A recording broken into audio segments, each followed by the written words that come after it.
Okay, everyone, we're going to get started. Good afternoon, everyone. Good afternoon. It is a pleasure to be here at a picket with Starbucks workers like the ones on my right and the ones on my left. Workers who are braving the December cold and the much deeper chill of unfair labor practices in this city and across this country, and the fear that has come with that of union busting while they demand the better working conditions that they deserve. Like so many working people across this city, these are not demands of greed. These are demands for decency. These are workers who are simply being asked to be treated with the respect that they deserve. They're being asked that their labor be repaid in a manner that allows them to build a dignified life. And I joined them because I want to do everything that I can to show my solidarity, but also because I know that far too often the voices of everyday working people are not amplified with the volume that management so easily receives.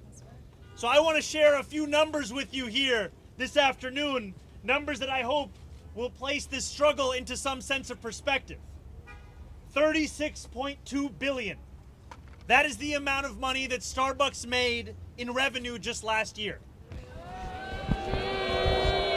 95.8 million. That's the compensation package that Starbucks CEO Brian Niccol earned for 4 months of work last year. 6,666. That is how much times larger Niccol's pay was than the average Starbucks barista's salary. 400. That is how many labor law violations the NLRB has found that Starbucks has committed. 120. That's the amount of stores that are on strike, and 85, the number of cities that they are taking place in.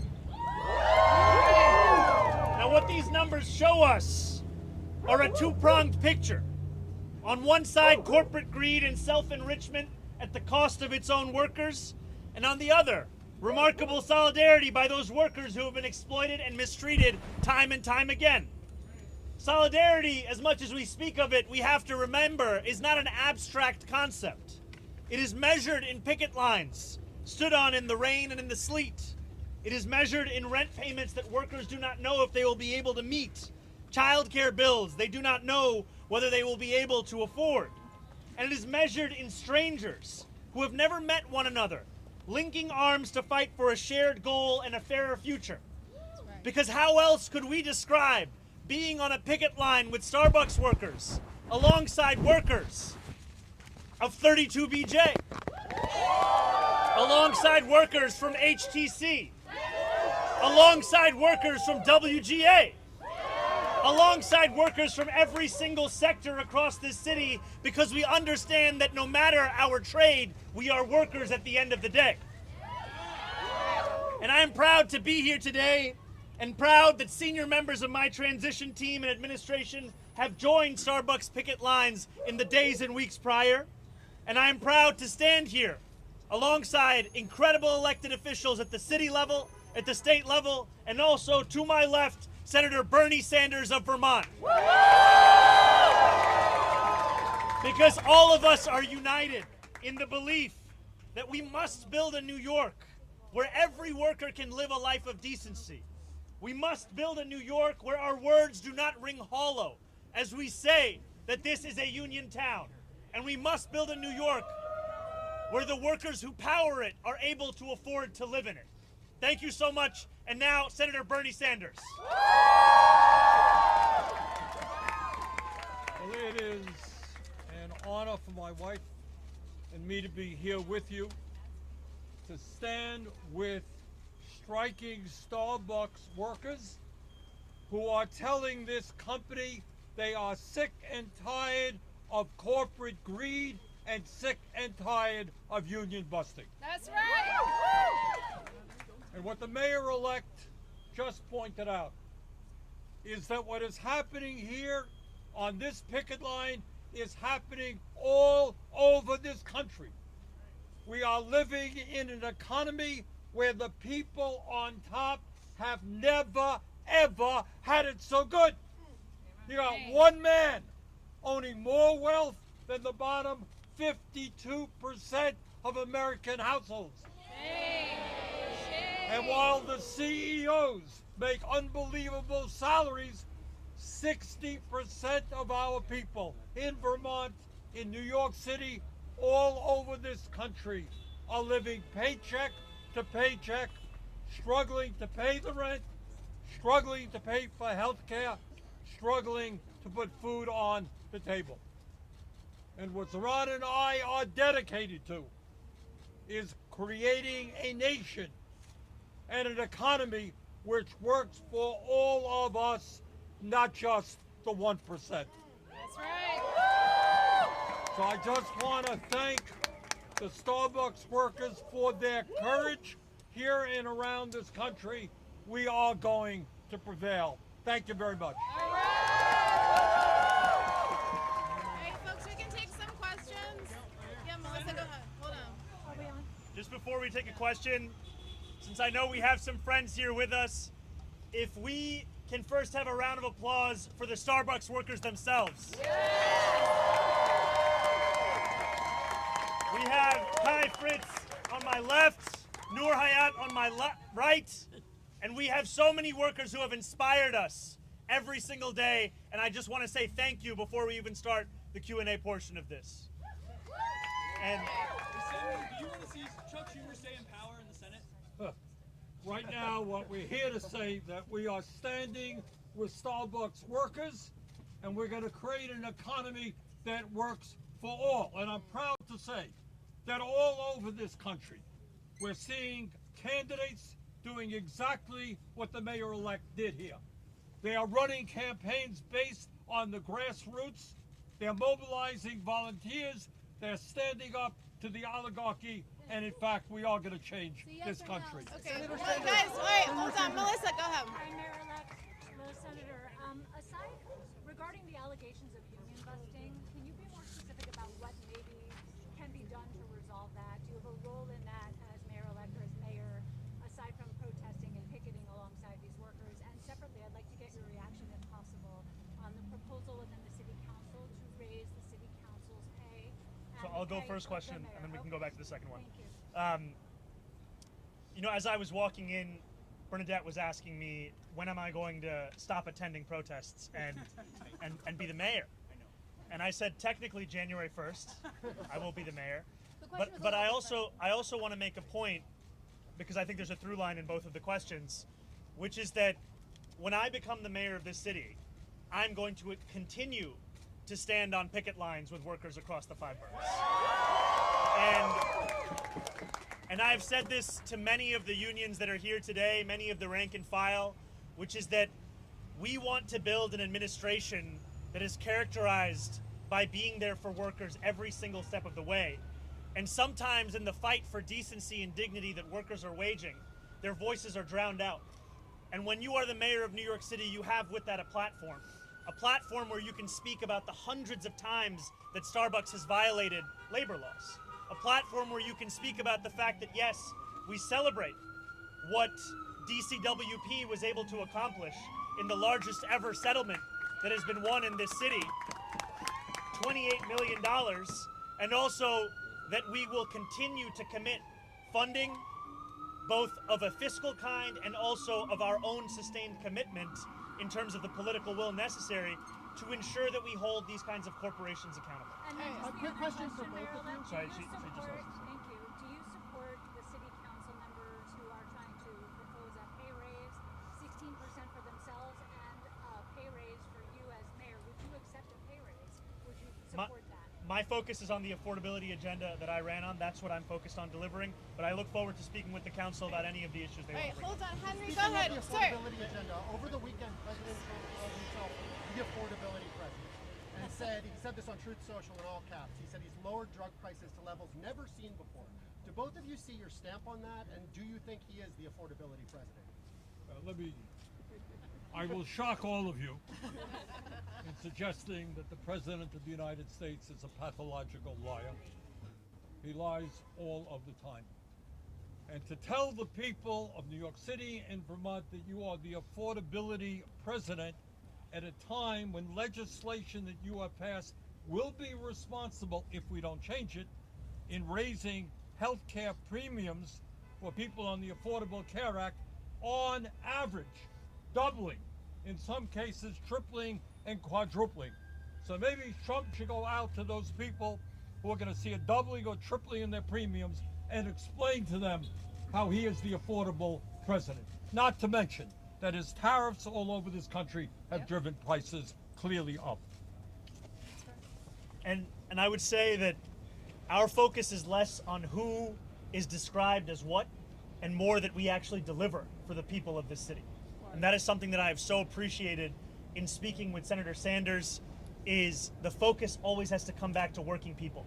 And when you ask these Starbucks workers what the consequences are of a company that refuses to schedule them with any predictability, of a company that refuses to pay them a wage that they can actually afford to live in this city, it is that they do not know if they can call themselves New Yorkers any longer. And I am tired of walking into buildings in this city, meeting the workers there, asking them how long their commute was, and hearing that they in fact live in New Jersey. They live in Pennsylvania. They live in places that they can afford the rent, they can afford the mortgage. That place has to become New York City once again. All right, Henry, Henry, Mayor, sir, hold on. I Henry, was let's go. speaking with workers before you arrived, and they say that many of the scheduling issues addressed in the settlement actually haven't been addressed. It'll be up to your city hall to follow up on that. Will your city hall follow up? And if you could, sir, a comment on the casinos passed today. I know you have objections, but said you would not stand in the way. Is that still your position? So to your first question, absolutely, my administration will follow up on this. And to your second question, I've expressed my skepticism and my own questions around the economic development that is often tied to casinos. And also, I respect the will of voters who voted for this in a referendum. And I look forward to the prospect of working with unions to ensure that every job created is one that is actually a union job and that creates for a dignified life. All right, Byrne, let's go. Back to the pay raises. Are you worried, though, that you ran on this affordability message and one of your first actions as mayor could be approving a pay hike for yourself that could put you over $300,000? And Mr. Sanders, what do you think? should he be making $300,000? Well, all I could tell you, for a variety of reasons, Congress has not had a pay raise, I think, in 15 years. I'll let the mayor-elect But city deal with this people issue. here are trying to make a living wage. Do you think that that would pose a very odd optics situation for city council and yourself to be getting a pay raise? I'm not worried about the hypotheticals at this time. What I can tell you is that every single day from now until I become the mayor and then after that is going to be focused on how we can improve the working conditions for workers across the city and the conditions for every person who calls the city All their right, home. Emma, let's go ahead. Emma. I wanted to see if you could respond to these allegations that Irfan Verji offered a job in your administration or a job in your transition team in exchange for donors to your super PAC. So I do not know this man. I can be very clear and direct with you that the days of pay-to-play politics are coming to an end with my administration. We are an administration that will staff up on the basis of excellence, on the basis of outcomes, not on the basis of relationships. All right, Sarah, over here. Hi, Mayor-elect. You're going to be mayor in 1 month, and I'm wondering if you could lay out for us for your first year how you're going to prioritize what you're going to tackle first. I can tell you. That's an easy question. Very easy question. The core of it is going to be on affordability. The core of it is going to be on fulfilling the central 3 campaign promises. There are many here. In fact, I think, Kai, you were saying that you were actually on stage with us at the Forest Hills rally, where we celebrated alongside Senator Sanders what this campaign really is about. It's a campaign that is about freezing the rent for rent-stabilized tenants, about making buses fast and free, and delivering universal childcare. It's a campaign that will be done in tandem with federal partners, with city council partners like Alexa Aviles and Tiffany Caban, who are here today, as well as with state partners like Assemblywoman Claire Valdez, who I think is also here today. And every single day has to be spent towards fulfilling that agenda, and then also, as was being said earlier, to ensuring that we are fully following through with the protections that New Yorkers already have, but are seldom actually utilized. We are speaking about laws being broken in this country and in this city, and yet so many corporations do so because they know they will never be held accountable. When we think about wage theft in this city, it is something that is rarely treated with the kind of seriousness of other levels of crime. we have to treat it all as something worthy of our attention. All right, Al Jazeera, go ahead. Right here. Can I ask a question? Sir, I'm sorry. Many of the workers in this city are immigrants. When you met with President Trump, did you get a concession from him around ICE raids and not moving into this city? And then I have a question for Bernie Sanders. And that question is, do you think if you succeed with your Fight Club and other senators, With our what? if you succeed with the Fight Club and other senators who support your mission to unseat the minority leader, Chuck Schumer, it will open up space for progressive candidates that represent what the two of you stand for today? You want to go first? I'll go first. When I met with the president, I made very clear that these kinds of raids are cruel and inhumane, that they are raids that do nothing to serve the interests of public safety, and that my responsibility is to be the mayor to each and every person that calls this city their home. And that includes millions of immigrants, of which I am one. And I am proud that I will be the first immigrant mayor of this city in generations, and prouder still for the fact that I will live up to the statue that we have in our harbor and the ideals which we have long proclaimed as being those of this city, but which have too often been ones we do not actually enforce and celebrate on a daily basis. And that is who I will be as the mayor of this city. In terms of what we're trying to do in the Senate, I think it is no great secret there are differences of opinion in the Democratic caucus. In the Senate, I'm an independent, and I caucus with the Democrats. And the difference is really manifested right here in New York City, in the mayor's race that just took place. In my view, Zohran Mamdani ran one of the great campaigns in the modern history of this country. He started off at 1% and he won.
Because you wake up, you don't wake up so discombobulated.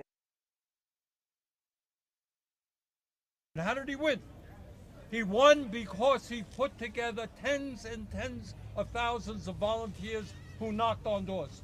He won because he had the guts to talk about the oligarchs and saying that when he was going to become mayor and when he will become mayor, he's going to stand with the workers here at Starbucks and workers all over this city. And what we are seeing in America right now, in congressional races and Senate races, you're seeing more and more candidates standing up exactly the same way that Zohran did.